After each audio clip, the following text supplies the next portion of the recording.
What's going on, guys? Welcome back to the channel.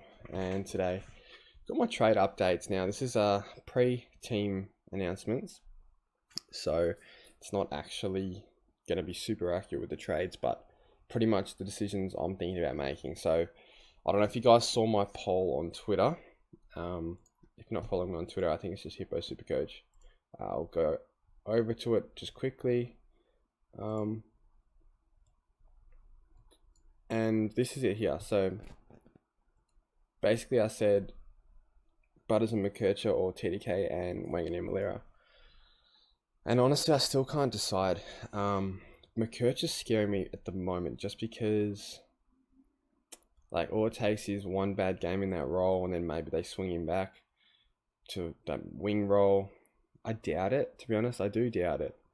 And then I've got like a guaranteed safe option with Wangan and Malera.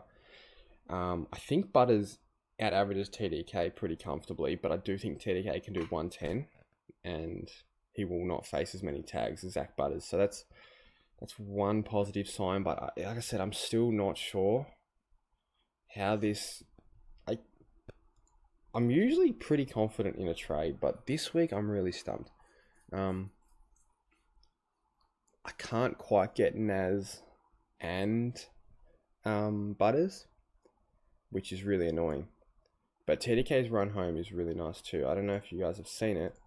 I assume the diehards would have seen it. Look at their rucks and we look at average. So Carlton have the 4th easiest run home. West Coast North are hard, and then Port Collingwood relatively easy.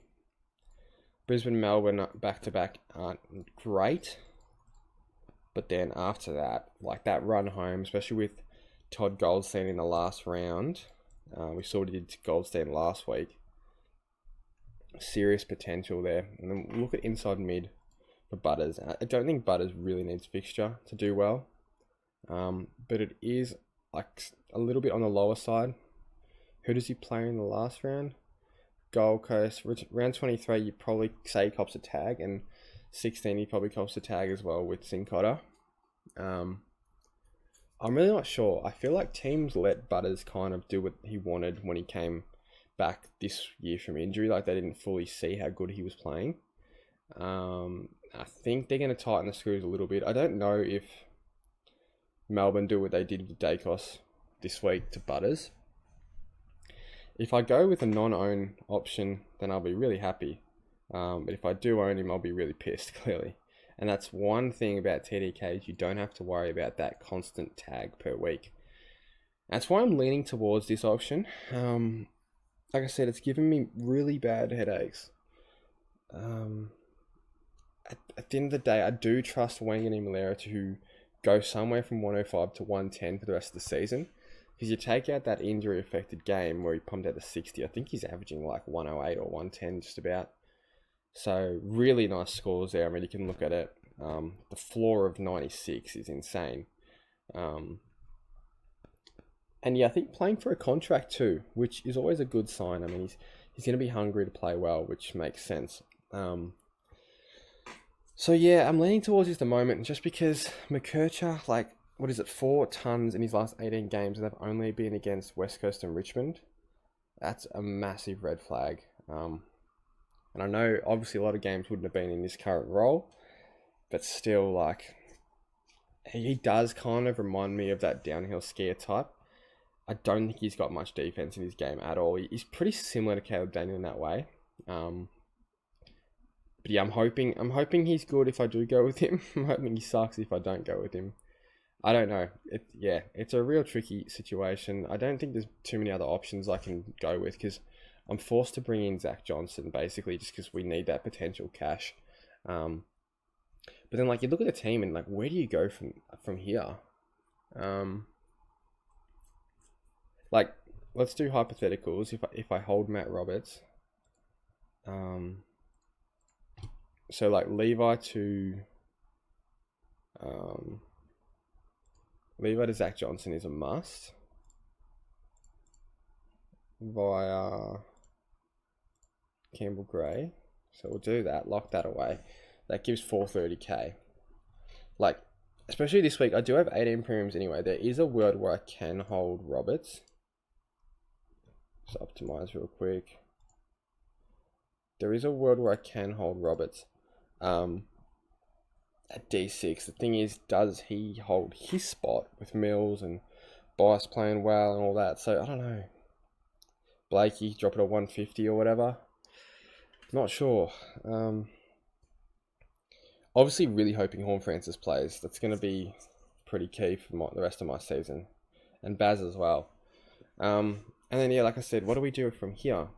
I could just do the 2 trades, get Butters, don't get greedy and try and bring in 2 premiums this week. Just go with the simple Zach Butters pick. And like, maybe that is what I should do. Maybe I should just don't worry about Wanganeen Malera. Even though I do think he's a really great buy this week. Maybe I do just jump on everyone. Do what everyone else is doing with Butters. And then it gives me Butters at flex with 8 premium midfielders, Connor Rose being one of them. It's not the end of the world. He's averaging 106, so we'll take that. And then, yeah, I'll have all the big dogs, Gorn, Cherry, Butters, Bont. So, yeah, maybe this is what I do. Maybe I do just hold Roberts. I held him last week, maybe just hold him again. These trades obviously can change. I'm not set on anything, to be honest. If anyone has some advice for me, feel free to drop it in. There might be something, an angle that I'm not quite looking at or seeing. So, yeah, be keen to hear people's thoughts on it. I think either way, like, there's risk involved in every trade, to be honest. Like, yeah.